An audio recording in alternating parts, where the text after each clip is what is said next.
We are back with Stephanie Dobson for another episode of Healthy, Thriving Family After Divorce. And this week, Stephanie, we are continuing our tips on how to be resilient, basically, when going through separation and divorce. So we went through the first 5 last week. We're going to wrap it up this week. And we're going to start with your tip number 6, which is learning to communicate effectively as co-parents. So let's get into that. Well, basically, whether you're separated or not separated, effective communication is a learned skill.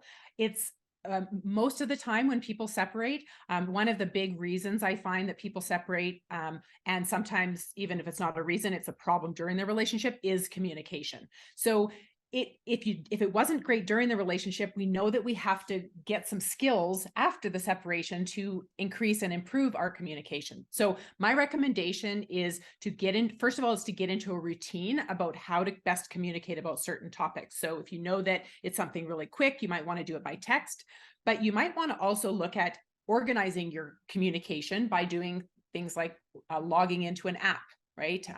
So there's a Google search, of course, will bring up lots of them. My favorite, if people want to look into it, it's called Our Family Wizard. It's a great app.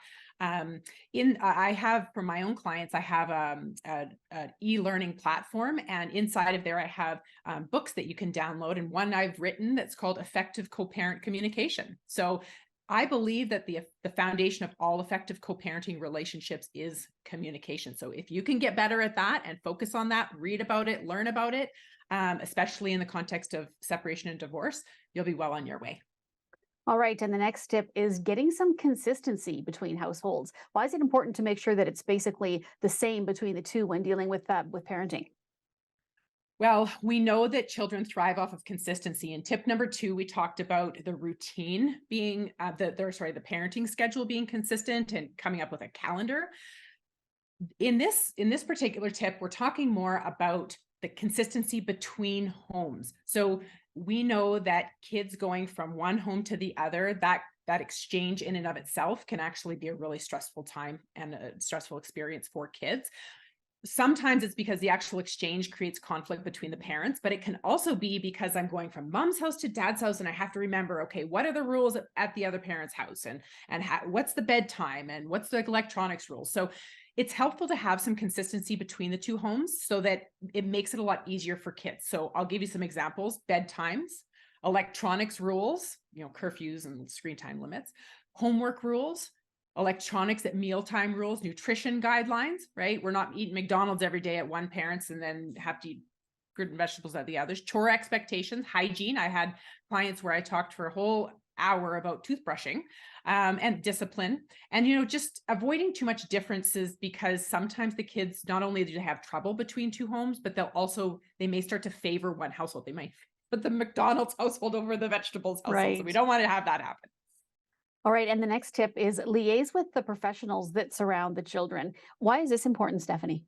Well, we know there's lots of people in our children's lives. It takes a village, right? So to raise the kids, and there's doctors, there's dentists, there's counselors, there's educators, there's all different people that are going to be helping our kids grow and develop as they go through their childhood, and of course that's whether you're separated or not.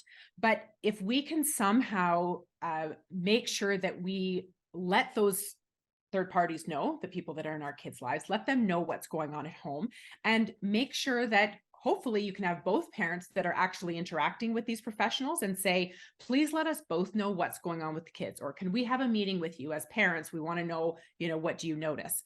So that we can make sure that everyone's on the same page about the health and well-being of your kids. Okay, and the next one is to choose an out-of-court negotiation process. This seems to me obvious why you would want to stay, out of court if you can, but please expand on that. Well, in the families that I deal with, I have an exclusively out-of-court practice, which means I help people to resolve things by agreement outside of the courtroom, as opposed to having a judge rule and provide them with an answer. Now, I always say that it's important to find the appropriate dispute resolution process. Not just, it might be in your particular situation, it is more effective to be in court. Maybe it's cheaper, it's faster because of some dynamic. But I always say it's important at the very beginning to think about process. Most people, when they first call us, they don't know that process is even a thing, right? Or that it's even important, or that they could be in the driver's seat about it. So the adversarial process, which means the court process, the litigation process, tends to escalate the conflict between two parents naturally, just because of the process. So if we can stay out of that process, choosing what's called a non-adversarial process, so I mentioned before, mediation, collaborative divorce, what we try to do in those processes is we try to bridge the gap between parents rather than widening the gap. So automatically, just by choosing those processes, if both of you are willing to engage, that's the key. You have to both be willing to come to the table for those processes. We can usually help to keep the conflict low between the two of you, which, again, at the end of the day, if this is about resilience for kids, this is good for kids. All right. And our last tip, Stephanie, is just that, is reducing the conflict between the co-parents. And I know you touched on it a bit, but just expand on that, please. Yes. So there's been lots of research that's been done. I mean, we knew it beforehand, but we've actually got scientific evidence now that there's this thing called toxic stress. And there's lots of different ways that toxic stress can be created, but one of them can be high conflict households or high conflict parents, or exposure to high conflict parents.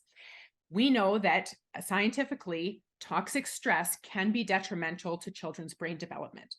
So that means that they would be at greater risk of developing emotional, social, and behavioral issues. So in my mind, when you're looking at moving into two homes, if we can reduce that toxic stress, meaning reduce the conflict between the parents, reduce the conflict in the household, then kids are able to experience two healthy and low conflict households moving forward. And it gives your kids the opportunity to grow up healthy, well-adjusted, and resilient. All right, Stephanie. Well, great information as always. Thank you so much for joining us. And we'll be back Thank to you. chat again next week. Great. Thanks, Stacey.